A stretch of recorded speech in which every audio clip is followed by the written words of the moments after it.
الشيطان الرجيم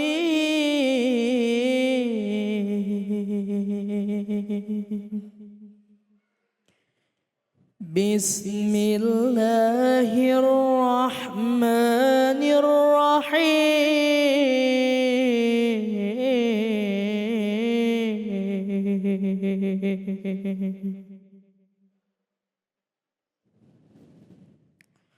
وعباد الرحمن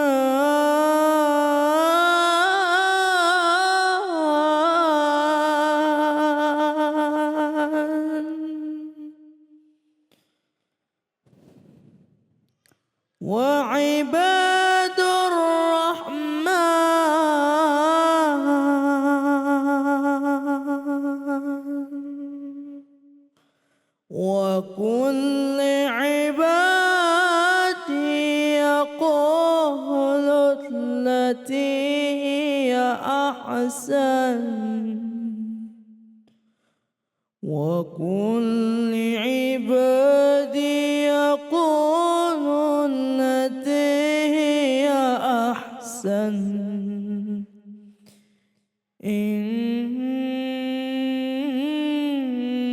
الشيطان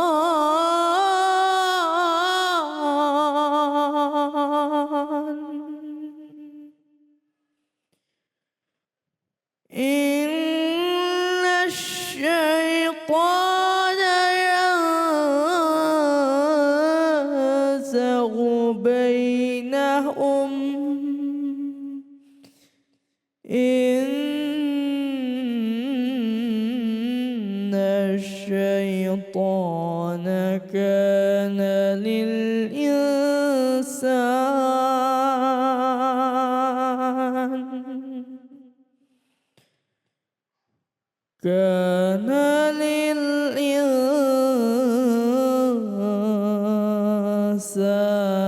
عدوا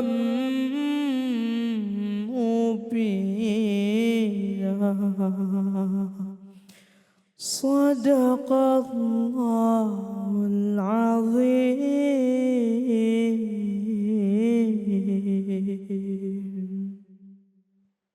Dengan menyebut nama Allah yang Maha Pengasih lagi Maha Penyayang. Dan katakanlah kepada hamba-hambaku, hendaklah mereka mengucapkan perkataan yang lebih baik. Sungguh setan itu selalu menimbulkan perselisihan di antara mereka. Sungguh setan adalah musuh yang nyata bagi manusia. Maha benar Allah dengan segala firman-Nya. Yang tadi dibacakan adalah surah Al-Isra ayat 53. Saya sudah membacakan terjemahannya dan langsung kita simak kajian tafsirnya bersama dengan guru kita Kiai Haji Tajul Muluk. Silakan. Oke, fadhol. Assalamualaikum warahmatullahi wabarakatuh. Waalaikumsalam warahmatullahi wabarakatuh. Bismillahirrahmanirrahim. Alhamdulillahi rabbil alamin. Allahumma salli wa sallim wa barik ala sayyidina wa maulana Muhammadin wa ala alihi wa sahbihi ajma'in. Rabbi shrah li sadri wa yassir li amri wahlul uqdatam min lisani yafqahu qawli. Amin ya rabbal alamin. Bapak Ibu yang dirahmati Allah Subhanahu wa taala. Tadi kita sudah bersama-sama mendengarkan pembacaan Al-Quran surah Al-Isra ayat 53. Dan nanti kita juga akan membaca, mencari makna dari surah Al-Furqan 63. Beda angka 10. Kalau kita membuka Al-Quran di awal-awal surah Al-Baqarah, di situ kita menemukan kata kunci bahwa Al-Quran itu disebut sebagai hudan. Disebut sebagai apa Bapak Ibu? Hudan. Artinya adalah pedoman, tuntunan. Bagaimana Al-Quran itu bisa menjadi tuntunan sebagaimana Allah turunkan dan tujuannya memang sebagai tuntunan, harus dibaca, diselami. Kalau cuma ditonton tidak keluar itu tuntunannya. Harus dieksplorasi, digali maknanya. Dua ayat yang saya sebutkan, pertama yang tadi dibacakan oleh qori kita, wa qul li'ibadi yaqulul lati hiya ahsan. Ini ada kesamaan dengan di surah Al-Furqan ayat 63, wa ibadur rahman. Al-Quran itu Bu, keindahannya di antara keindahannya adalah sering ada kalimat-kalimat yang diulang, kembar, ada yang kalimatnya sama, ada yang maknanya sama. Dua surat ini, dua ayat ini memiliki kesamaan. Yang pertama kesamaannya adalah sama-sama dimulai dengan kata abdun, hamba. Kalau yang pertama itu, ini kita pasti senang Bu. Kalau kita seandainya oleh Allah kita dengar langsung, ya ibadi wahai hambaku. Senang apa enggak Bu? Kita selama ini berusaha semoga kita termasuk hamba Allah yang soleh. Tapi itu kan kita belum pernah mendapat approvement ACC sama Allah itu. Benar enggak sih kita ini diakui sebagai hamba Allah? Lah ini dipanggilnya Bu, ya ibadi. Kita dipanggil bapak ibu saya, bapak ibu saja dipanggil wahai anakku, senang. Ya kan? Karena dipanggil, didekatkan. Yang kedua wa ibadur rahman, sama juga. Kita ini dipanggil oleh Allah sebagai hamba dari zat yang maha kasih. Ini dua surat, dua ayat yang memiliki kesamaan makna. Yang kedua, kesamaan dan hubungan dari dua ayat ini adalah yang pertama yaqulul lati hiya ahsan. Itu ada di surat Al-Isra-nya, sedangkan di Al-Furqan-nya qalu salama. Apa makna keduanya ini? Makna keduanya ini adalah tentang bagaimana Allah memberikan tutorial kepada kita, memberikan pengajaran kepada kita bagaimana kita berkomunikasi. Ibu-ibu dan bapak-bapak, kita komunikasikan lintas level, lintas latar belakang. Ada kadang yang setara pendidikannya dengan kita, ada yang setara latar belakang sosialnya, ada juga yang tidak. Maka Al-Quran ini oleh Allah Subhanahu wa ta'ala khususnya di dua ayat ini memberikan tutorial kepada kita, tata cara kepada kita bagaimana kita berinteraksi dengan macam-macam orang, terutama dalam kasus orang-orang yang ngebully. Ibu-ibu dan bapak-bapak, ayat tadi yang dibaca itu punya latar belakang. Yang dibully nggak main-main Bu, yang dibully mantan preman.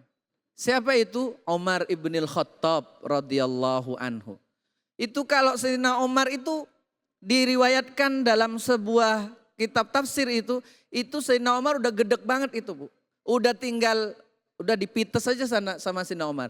Tapi Allah Subhanahu wa ta'ala cara ngelus Sayyidina Umarnya itu diturunkanlah ayat ini. Wahai hambaku. Gimana gak adem kita Bu? Kalau kita dengar begitu kan, lagi capek-capeknya gitu ya. Lagi capek-capeknya tiba-tiba kita seolah-olah dipanggil oleh Allah, wahai hambaku. Apa yang disuruh? Yang disuruh oleh Allah Subhanahu wa ta'ala, yaqulul lati hiya ahsan. Ngomong baik-baik saja. Ngomong baik-baik saja. Nanggepin mereka baik-baik saja. Sebab apa? Sebab di sini Allah kasih tahu alasannya. Innasyaitana yanzaghu bainahum. Setan itu Bu, Pak, sekali kita ngomong dalam keadaan emosi, belum tuntas aja, ntar nyampe ke sana, itu sudah modifikasinya udah luar biasa Bu. Iya apa enggak Bu? Betul. Padahal kita baru muqaddimah, di sana udah penutupan Bu. Udah disimpulin di sana. Kita baru pemanasan. Kenapa? Memang begitu setan. Ya, jadi kalau ada orang hari ini ide-idenya sebagai konten kreator luar biasa, setan lebih konten kreator lebih jago lagi. Kira-kira gitu. Iya. Makanya kita oleh Allah Subhanahu wa ta'ala tuh kalau bisa nanggepin orang-orang yang kayak gitu, slow down dulu, kalem dulu. Sebab apa? Memang itu yang ditunggu sama setan. Ya, jewer-jewer dikit, udah ngomelnya luar biasa. Ntar kita ngomelnya masih masih taraf normal, nyampe ke sana udah nggak normal lagi, Bu. Yanzaghus syaitan bainahum. Kemudian apa? Yang diingatkan lagi oleh Allah Subhanahu wa taala, ingat lo ya, setan itu udah jelas-jelas musuh bagi manusia. Udah dari dulu, sejak dari Nabi Adam, dendamnya nggak akan selesai sampai yaumul qiyamah. Cuman kadang kita ini bisa kompromi lah sama setan itu, gitu kan. Walaupun nggak ngaku, tapi kan kita kadang-kadang ngagenin setan juga gitu ya. Kadang-kadang. Gimana ya Ustaz? kan? Ngagetin setan kenapa? Ngagen, jadi agennya. Oh agennya Jadi setan. agennya. Iya, setannya sampai kaget Bang David. Kenapa? Kok udah pinter dia, belum gua apa-apain gitu. Astagfirullah. Udah begitu tuh. Iya. Iya kan? Wah ini agen udah bisa dilepas nih, kira-kira begitulah sama setan itu. Kenapa? Karena setan udah nggak mentoring dia lagi. Kita tadi briefing, ini tanpa briefing kita. Jadi setan itu cuman trigger aja ya? Trigger Cuman aja. Mancing doang? Iya, kadang cuman liatin tuh, gitu doang. Iya. Kita udah jalan. Iya. Seringkali begitu. Baik, kita kembali lagi, sekali lagi. Ada ciri yang Allah tanamkan harusnya gitu. Allah ini lembut-lembut sama kita. Makanya para ulama itu mengatakan, kenapa Allah tuh memulai Al-Quran dengan menampilkan sifatnya yang Rahman dan Rahim. Supaya sebelum kita melihat sekian banyak ayat itu, yang ada di kepala kita, Allah itu tersenyum dalam setiap ayatnya itu. Sebab apa? Sebab kita sudah berpikiran bahwa Allah nurunin ayat ini walaupun tentang neraka sekalipun itu karena sayangnya sama kita. Ya apa enggak Bapak Ibu? Betul. Sebab yang baca Quran masih hidup apa enggak? Masih. Artinya bisa antisipasi kabar itu. Sepanjang kita masih hidup berarti Allah itu masih sayang sama kita. Ngasih tahu awas, awas, awas. Cuman kita kadang-kadang agak males dengerinnya. Kira-kira gitu. Atau mungkin karena udah jarang sih buka-bukanya. Buka-buka Qur'annya. Kalaupun dibuka karena mungkin bacanya kurang menikmati, bosen, nggak lanjut lagi gitu ya. Terakhir, apa ciri-cirinya? Allah itu menyarankan kepada kita, kalau kita misalnya dipanggil sama Allah, ya ibadi, ya.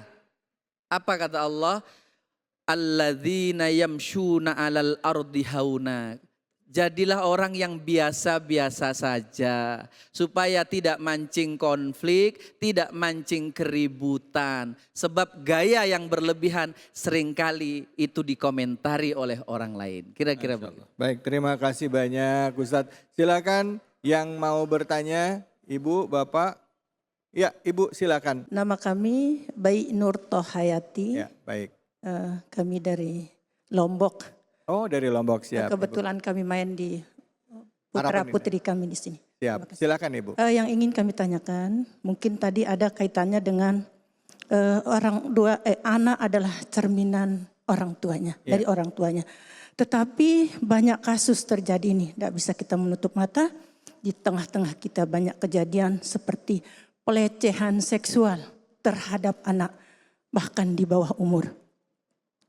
Nah, bagaimana akan nyambung jadinya orang tua menjadi panutan buat anak-anak. Sementara mereka di keluarganya sendiri, pelakunya adalah yang terdekat dari mereka. Ya. Misalnya bapaknya, kakeknya, pamannya.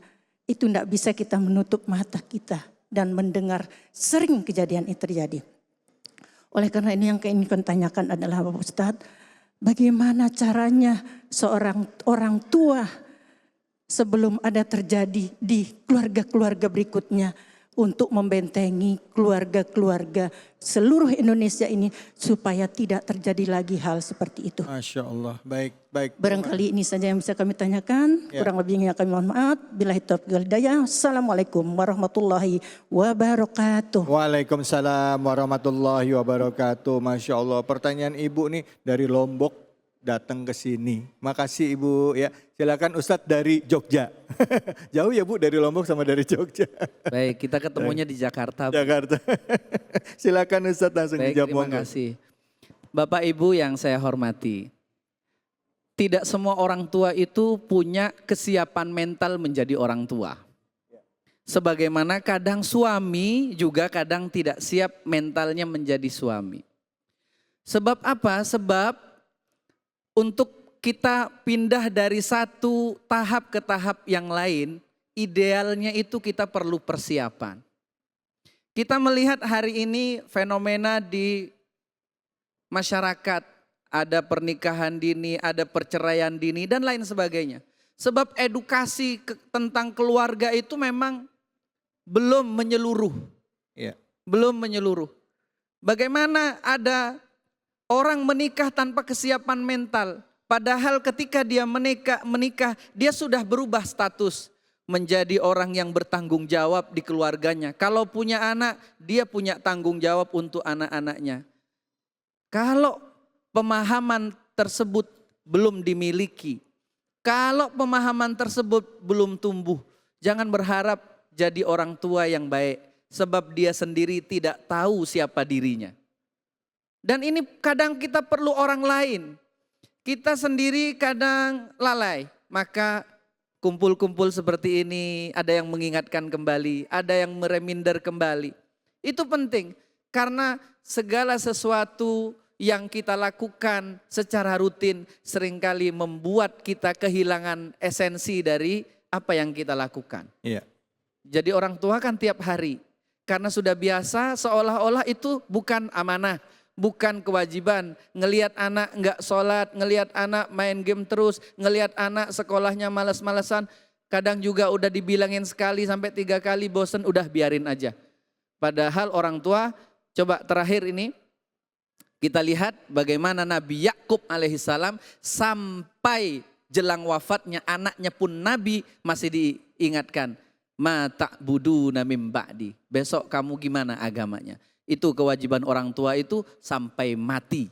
Dan anaknya dipastikan tetap beriman kepada Allah. Masya Allah. Baik, terima kasih banyak Ustadz. Jadi memang di awal sekali harus seorang suami dan istri pada saat sebelum menikah ya, manusia laki-laki dan perempuan sebelum menikah harus punya pemahaman dulu tentang peran dan fungsinya. Apalagi kelak kalau suami ini menjadi imam dalam rumah tangganya begitu ya Kiai ya. Dan dari kecil sudah mulai dididik Bu, jadi ada pemahaman ya, sama senantiasa mungkin memohon doa ya. Insya Allah beri keberkahan bagi kita semua. Baik, oh udah ada yang mau nanya lagi nanti, tahan dulu ya. Insya Allah setelah ini saya berikan kesempatan untuk bertanya ya. Tentunya masih dengan tema yang sama ya, mengenai pendidikan bagi anak dalam keluarga. Hanya di sini, di Cahaya Hati Indonesia.